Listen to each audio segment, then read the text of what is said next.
So imagine waking up, checking the news, and seeing that your grocery bill is finally, going down. Oh, yeah, that would be the dream right now. Right, because the government is actually slashing the tax on food. Yeah. And you'd probably celebrate. You'd expect the politician who pulled it off to be, like, paraded through the streets as a hero. You really would. It sounds entirely like a massive political win. Exactly. But it's August 2026, and Prime Minister Sane Takaichi is learning that, in Japanese politics, a seemingly simple tax cut is literally never just about the money at the register. No, it rarely is. She just rode into office on this historic wave, right? An approval rating soaring over 70%. I mean, just an absolute mandate from the public. A huge mandate, yeah. Yet almost overnight, that cabinet support is crashing below 50%. The very policy that should have, cemented her popularity has instead triggered this massive political earthquake. Yeah, it's a textbook case of how fragile a mandate really is when it collides with entrenched institutional power. Right. We are looking at a situation where attempting to ease the immediate financial burden on the working class has basically set off a chain reaction. It involves factional warfare, intense economic philosophical debates, And a really unexpected legislative crisis, right? exactly, an unexpected crisis involving the oldest continuous hereditary monarchy in the world. It is wild. So, okay, let's unpack this. Our goal for this deep dive today is to help you connect the dots between the checkout aisle and the emperor's throne. It's quite the journey. It really is. Yeah. Because the proposed 1% cut to the consumption tax on food, which, by the way, is slated to begin in April 2027 for a 2-year period, has essentially functioned as a stress test for the entire ruling structure. A massive stress test, yeah. Like, you would assume the LDP would universally rally behind a policy that instantly relieves voter anxiety during, a period of really high inflation. But instead, the most vicious attacks are actually coming from inside the House. They are. And the loudest voice leading that internal rebellion is former Prime Minister Shigeru Ishiba. Right, Ishiba. Yeah. He took the stage at an LDP meeting. This was in Kuryoshi City, over in Tottori Prefecture, on August 1st. And he just didn't mince words at all. No, he really went for it. He did. He explicitly branded Takaichi's plan as fundamentally, quote, irresponsible. Which, throwing around the word irresponsible for a 1% food tax cut feels incredibly aggressive. It's a very loaded term. Yeah. He's essentially saying that letting people, keep a fraction more of their own paycheck is a reckless gamble. Wait, if the end goal is to help people pay for groceries, isn't a direct tax cut faster? Well, yes, it's faster, but Because Ishiba's argument, it sounds like a doctor refusing to give a patient a painkiller because it might cause, a mild side effect later. Why is he so obsessed with cash handouts instead? So to understand Ishiba's hostility here, you really have to look at the mechanics of the consumption tax itself. Okay. By law, that specific revenue stream is fully earmarked for Social Security. Oh, I see. Right. It is the absolute bedrock funding for pensions, healthcare, and nursing care in a country with a famously upside-down demographic pyramid. For the older folks, yeah. Exactly.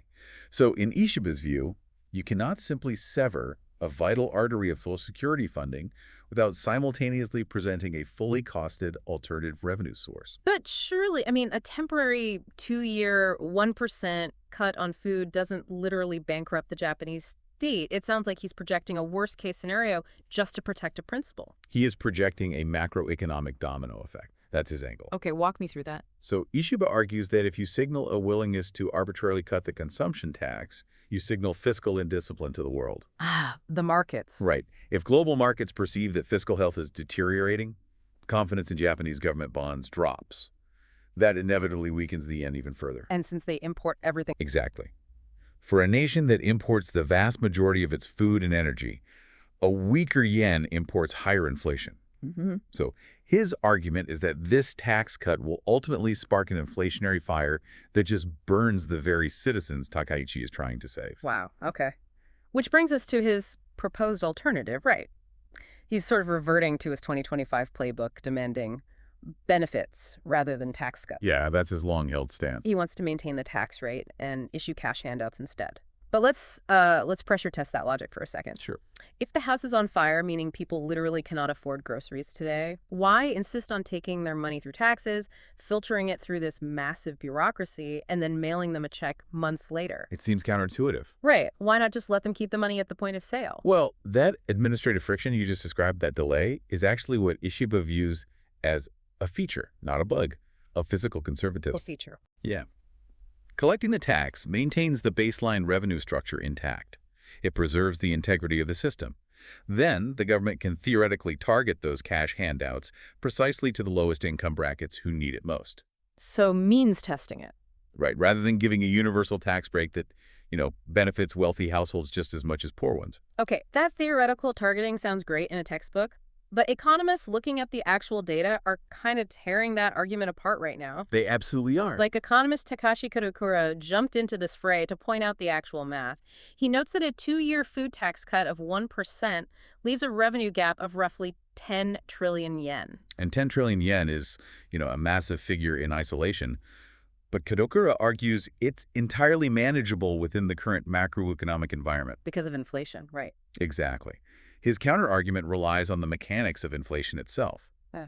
Because the consumption tax is a percentage, as the sticker price of goods rises due to inflation, the total tax revenue collected automatically rises with it. Oh, so it's basically bracket creep for sales tax. Precisely. The government is quietly profiting off the exact same inflation that is crushing the consumer. That is precisely the point Kadokura makes. He points out that tax revenues have actually been hitting record highs recently. Wow. Yeah, the government's coffers are flush, while real wages are struggling to keep pace with prices. Therefore, claiming a 10 trillion yen shortfall will collapse the bond market, he says that ignores the organic revenue bumps already happening. That makes a lot of sense. He argues that cutting the tax at the register is just infinitely more efficient than the bureaucratic labyrinth required to redistribute the wealth. And you know what? The public is completely aligned with Kodakura on this. Oh, 100%. If you dive into the online reactions, especially on aggregation hubs like Hamusoku, the fury directed at Ishiba is just palpable. It's intense. They aren't debating macroeconomic bond yields, They are furious about nakanuki. Yes, nakanuki. That is a concept that strikes a very raw nerve in Japanese society. Can you explain that a bit? Sure. It literally refers to middlemen skimming profits off the top.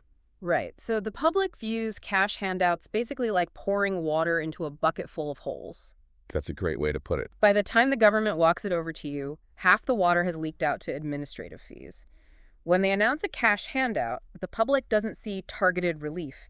They just see a massive, unnecessary toll road. Exactly. Before a single yen reaches a citizen, the government has to hire outside contractors, right? Yeah. They have to build an application portal, Print millions of notices. mail them out, establish call centers, manually verify income brackets. The administrative bloat just eats a massive chunk of the budget. Right. And a tax cut just leaves the water in your tap, to use your analogy.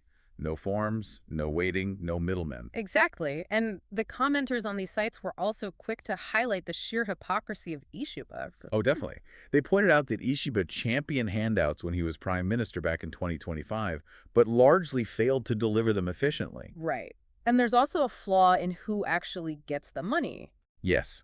Historically, these benefits are heavily skewed toward non-tax-paying households, which primarily means retirees. Ah, so the working class generation gets left out. Right. The people actively paying the income taxes and feeling the harshest sting of daily inflation often earn just enough to disqualify them from the handouts. They fund the relief, but receive none of it. So if it's that obvious to the public and to economists and the math works, why is there still so much resistance inside the party? Like, the resistance from Ishiba alone shouldn't be enough to tank the cabinet's approval ratings. There has to be a heavier anchor dragging Takaichi down. There is, and that anchor is Taro Aso. Ah, Taro Aso. Yes.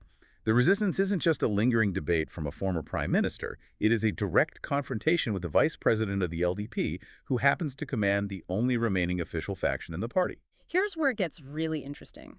Because Taro Aso operates as a political titan, his faction has actually swelled to 60 members now. Right. And factions dictate survival in the LDP. They pool campaign funds, they vote as impenetrable blocs, and their leaders essentially dictate who gets to be prime minister. Right.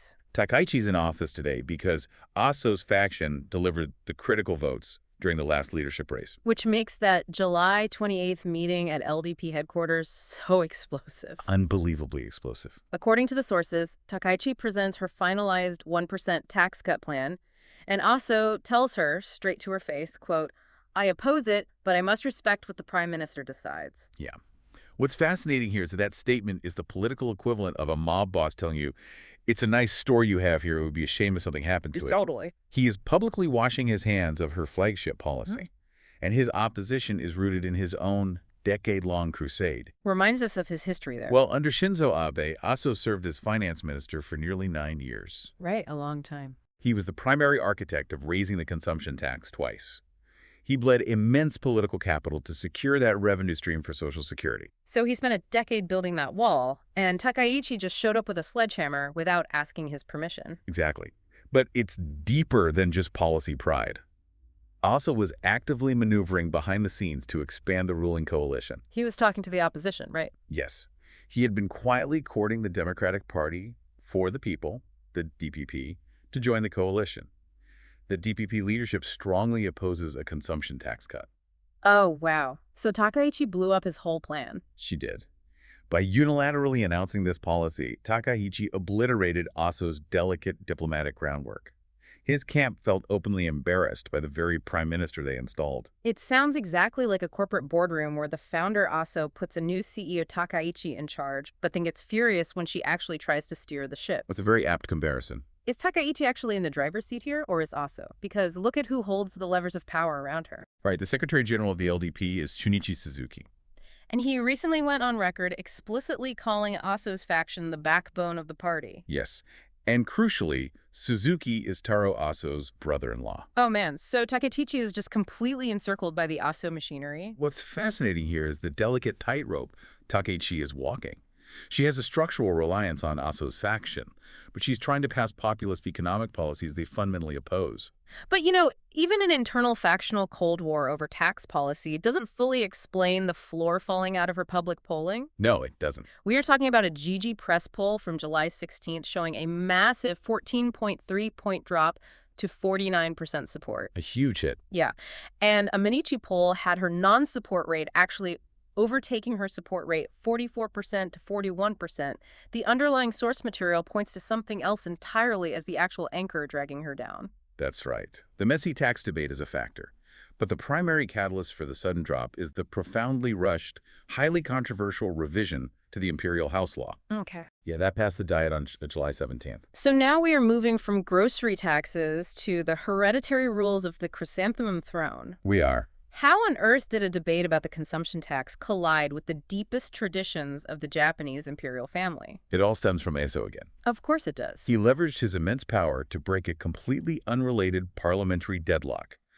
So, the Diet was stalled over a vicious dispute regarding seat reductions. Essentially, a battle over electoral maps and whether urban or rural districts would lose representation. Okay, standard political gridlock. Right. The opposition was dug in. So to bypass this gridlock and force the opposition's hand, Aso basically used the Imperial House Law as a wedge issue. Wait, he weaponized the monarchy to win a fight over district maps. He did. On July 1st, Lower House Speaker Isik Mori, who, by the way, is a key member of Aso's faction, convened a meeting to declare the Imperial House Law the top priority for the session. Just completely changing the subject. Exactly. Aso personally met with the very DPP leaders. He was courting Yuichiro Tamaki and Kazuya Shimba on June 25th. His goal was to outmaneuver another opposition party, Ishin, by forcing everyone to vote on a highly sensitive cultural issue. So if they vote against it, they look anti-tradition. Right. But if they vote for it, also breaks the unified front. That is incredibly cynical. But the actual content of what they voted on is what sparked the national outrage, isn't it? Yes, that's where the public backlash comes in. Because there has been this looming crisis over a lack of heirs in the imperial family for years. And the legislature previously reached a tentative consensus on how to handle it. Right, and that previous consensus was measured and largely accepted by everyone. It proposed two main things. Okay. First, allowing female members of the imperial family to retain their royal status after marrying commoners. Makes sense. And second, allowing the adoption of male heirs from former collateral branches. Collateral branches. Yeah, these are families that were stripped of their royal status by the U.S. occupation right after World War II. Got it. But the critical caveat of that original consensus was that those adopted men from the collateral branches would merely boost the numbers of the royal household, right? Exactly. They would not be granted succession rights. They couldn't actually become emperor. That was the firewall. Right. That was the consensus everyone had agreed on. But the final bill that ASO and the LDP rammed through the Diet completely incinerated that consensus. What did it do? The government's final legislation explicitly granted succession rights, the right to become emperor, to boys born to these newly adopted male heirs from the former branches. Oh, wow. So the government basically took a menu everyone agreed on, and right before serving the food, they snuck a highly controversial ingredient onto the plate and just forced everyone to eat it. That is exactly what happened. They bypassed a massive national conversation about, whether Japan should have a female emperor or whether it should reinstall bloodlines that haven't been royal for 80 years, all to score points in a tactical parliamentary skirmish. And because the ruling coalition has the numerical majority, they didn't need the opposition's consent to change the text. They just forced it through with sheer numbers. Unbelievable. The blowback was immediate. An Asahi poll revealed that 60% of the public felt the revision lacked national understanding. They felt deeply alienated by the legislative railroading of something so culturally profound. No wonder the public is rejecting it. And because Takaichi is the prime minister, her face is on the billboard. She bears the brunt of it. She takes the full force of the public's anger for a legislative maneuver that Aso orchestrated in the shadows. Right. Put yourself in the shoes of the average Japanese voter in July 2026. Okay. The yen is weak. Real wages are stagnant. You are stressed about the sheer cost of feeding your family. Yeah, groceries are too expensive. And instead of the government operating with laser focus on immediate economic relief, you watch them spend their time and their political capital rushing through an ideological law about who gets to sit on a throne generations from now. The disconnect is just staggering. It is. It creates a severe disconnect with voters. It sends a message that the ruling party is far more interested in the politics of the palace than the reality of the pantry. That's it exactly. It shatters the very mandate she just won. The public sees a prime minister who proposes a tax cut but can't get her own party to agree to it, while simultaneously allowing her factional overlords to hijack the legislative agenda for their own tactical games. So when we trace this all the way back, that proposed 1% break on your grocery bill is hopelessly tangled in this crazy web of historical grievances. It really is. You have the ghosts of past prime ministers defending their tax hikes. You have a public terrified of administrative skimming, demanding a simple tax cut over convoluted cash handouts. Right. And hovering over the entire economic debate is the specter of a political shadow shogun, Taro Aso, who is perfectly willing to rewrite the future of the imperial bloodline just to maintain his grip on the wheel.